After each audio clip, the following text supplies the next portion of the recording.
Can somebody help that poor woman who fainted? Happy Thursday, everyone. This fall, Chris Christie will teach a class at Yale on how to run a political campaign. Uh-oh. There, he'll discuss everything he's ever done and then say, don't do that. The class will only be open to 10 students because that's the most that'll fit in there with him. Ooh. The class will be very inclusive, considering Christie is fluent in over 8 sandwiches. And any student bringing an apple should be aware he won't accept it unless it's dipped in caramel. He's a friend. Kamala Harris has been roundly criticized for bringing Tim Waltz along with her for tonight's CNN interview. But supporters say America's used to her dragging around a creepy old white guy.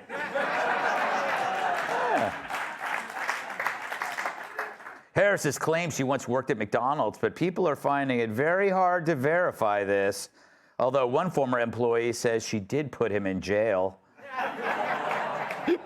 Why would she lie? Anyway, a Venezuelan migrant gang was caught on camera taking over an apartment complex in Aurora, Colorado. Authorities are at a loss on how to negotiate with people so willing to risk their security deposit. You know, I like that joke, and I resent you for not laughing. I approve this resentment. Thank you. Laundry experts may have uncovered where your missing socks have gone. They may have been sucked into improperly inserted lint filters, although some men might have just put them down the front of their pants. Colorado man survived a night alone on a mountain after his coworkers left him behind during an office retreat. Hell, why didn't we think of this, huh? I saw that one coming. According to the U.S. Surgeon General, parenting can be hazardous to your health due to high levels of stress, especially when your kids hate your guts. Yeah, just keep it on there. We love you, Jamie. And finally, sources say Barron Trump will not follow in his father's footsteps and instead will go to school somewhere in New York. Hunter Biden, however, still plans on following his father's footsteps by banging Jill. All right, let's do a monologue. Now, I don't want to get ahead of myself, because then all I do is stare at my ass. But what if Trump wins? Who would he ask to join his merry pirate ship of radicals? What about Elon Musk? This week, former Navy SEAL Sean Ryan mentioned that Musk expressed an interest in being part of the second Trump administration. I wonder if he and Elon have a great relationship. Is he great? Is he a totally unusual character? And do we have to cherish our geniuses? So Elon and I have a great relationship. He's great. He is a totally unusual character. Do you know Elon at all? I don't. He's great. And he's smart. And we have to cherish our geniuses. You know, we don't have too many of them, right? Mm-hmm. He's right. We don't have enough geniuses. But this Trump-Musk matchup is like one of those videos where an owl becomes friends with a lion. You know, I just love unexpected matchups. You know, like this. Or this. Wow. And this. But would Trump put Musk in the cabinet? I'd put him in the cabinet, absolutely, but I don't know how he could do that with all the things he's got going. But he can sort of, as the expression goes, consult with the country and give you some very good ideas. He's right. Musk could offer a ton of good ideas. Plus, it would be fun to see how many government workers he gets pregnant. But if you don't think Musk is qualified, remember, he runs X and Tesla and launches rockets. The only thing Biden has been known to launch is an underwear rocket after his Metamucil smoothie. And have you seen Biden's hires? It looks like they sent a headhunter to the bar in Star Wars.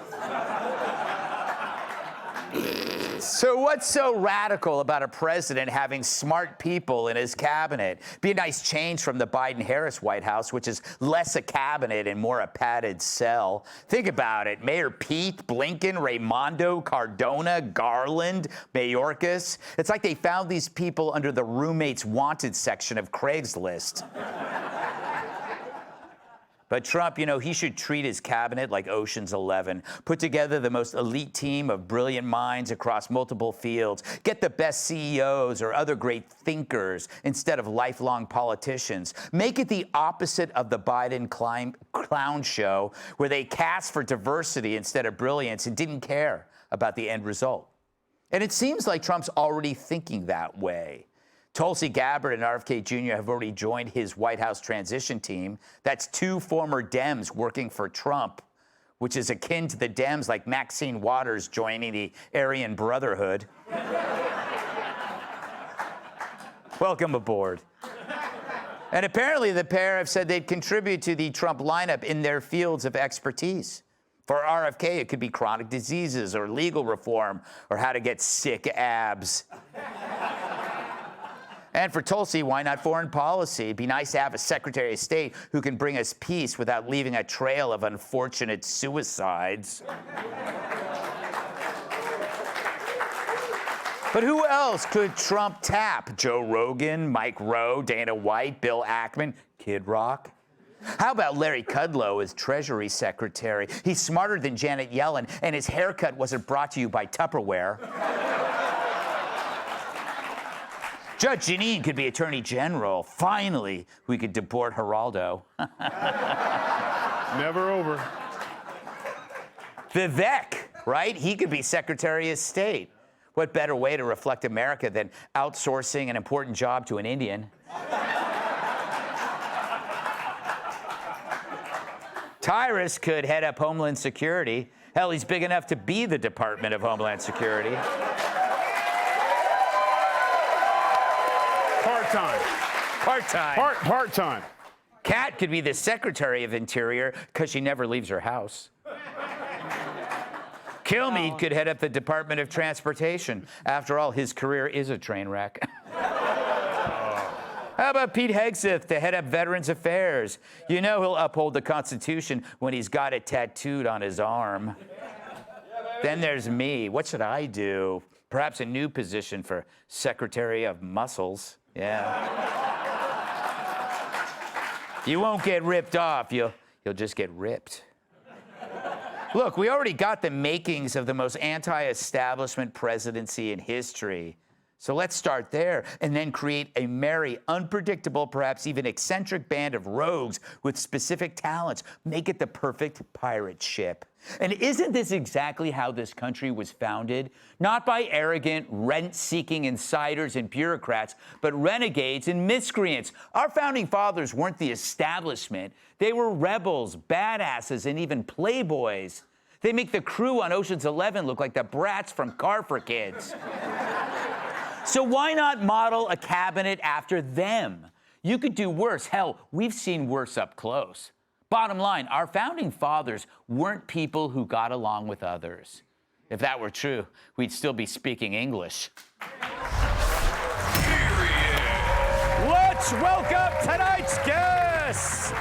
Like diets and taxes, he's used to being cheated on. Actor, writer, comedian Jamie Lissow. This young lass will go far with a name like an Irish bar. Fox Business correspondent Kelly O'Grady. We never thought a twig could get this big. New York Times bestselling author, Fox News contributor Kat Tibbs. And his idea of a lunchbox is a restaurant. New York Times bestselling author, comedian, and former NBA champion Tyrus.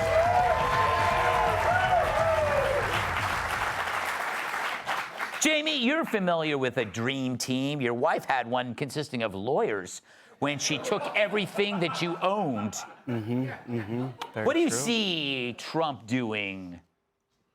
I'm excited about his cabinet. I think this. I'm sick of the. You know, they found in Biden. Do you ever know Biden's cabinet was filled with prescription bottles and Vaseline, and so By the way, RFK, that photo, is it normal to be able to see someone's heart? What does that guy do for heart in the gym? Oh, my goodness. I would like to defend Kamala a little bit here. Okay. You know, she's getting a lot of flack for bringing her buddy with the CNN interview. Is it possible she's just used to watching Joe have handlers everywhere, whether it's when he's walking or in the bathroom? Right? Maybe. By the way, ever since Joe moved in, they're calling it the White House with brown spots. And Should I stop there, Jamie? it might be the right thing to do. I'm being honest. I love that you're Kelly. Welcome to the show. Good to be here. Why not do something? I mean, his White House is already considered kind of like renegade just by him being there. Assuming he wins, why not think outside the box, so to speak? Well, I mean, absolutely, right? I mean, that's kind of what President Trump is known for, his whole campaign. People love that about him.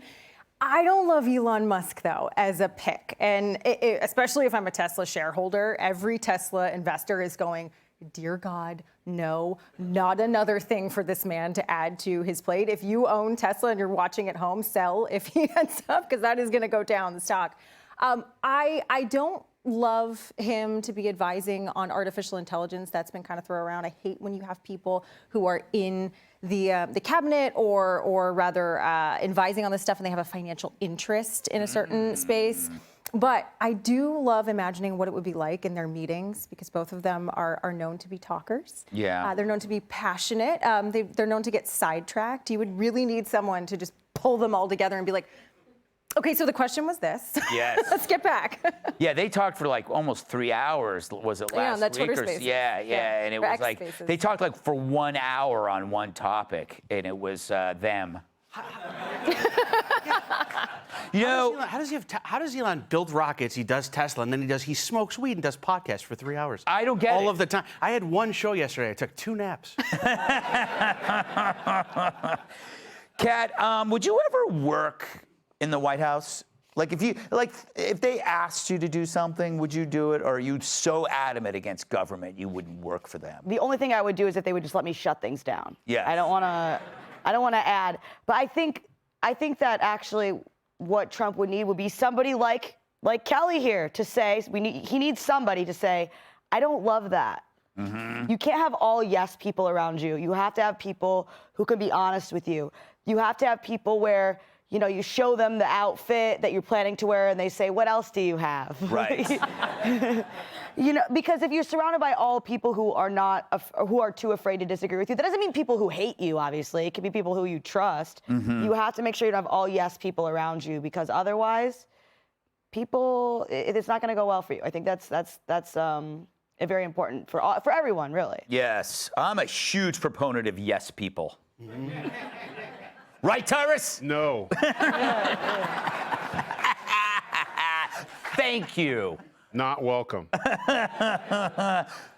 Would you ever, if Trump called you up and said, Tyrus, I think you're great. I think you're awesome. Keep going. Yes. I'd like you to be. great. I'd like you to be in my cabinet. I'd like to do press secretary part-time. Yes. I think that would be fun, just to go at reporters, Mm-hmm. and insist on things like follow-up questions. There'll be no notebooks because the ones we saw for the last 3.5 years had no answers in it, so there's no point in having it. Yeah.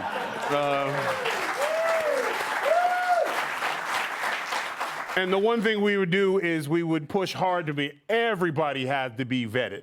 Mm-hmm. So going back to this Kamala McDonald's, issue. Yeah. She came from a loving family. Mm-hmm. Right? So I'm sure they have a picture of her first day at McDonald's. Yeah. So put that picture up there and shut everybody up. Listen, I understand. I worked at Arby's for 6 minutes. Yeah. No, I did. I showed up 15 minutes late, and they were like, yo, you're late. And I was like, oh, the watch is the white man's tool. And then they said, okay, start on dishes. Oh, it's because I'm black. You want me to wash dishes? I'm not doing it. And then the black manager said to me, you can go. Yeah. So. Did you see, I saw part of the interview, it was only 18 minutes long, where Kamala actually said that we had deadlines that were bound to time. Mm-hmm. And I'm like trying to think, what Opposed to other the other deadlines are there that aren't bound to tie? Who was her speechwriter? Edgar Allan Poe? Like, who the hell? It was the worst day. Yeah. It was the first day. Yeah. It was the best day. Yeah. She looked miserable. But anyway, it was CNN. What do you expect? Up next, cat ladies give Kamala a gift without consulting Taylor Swift.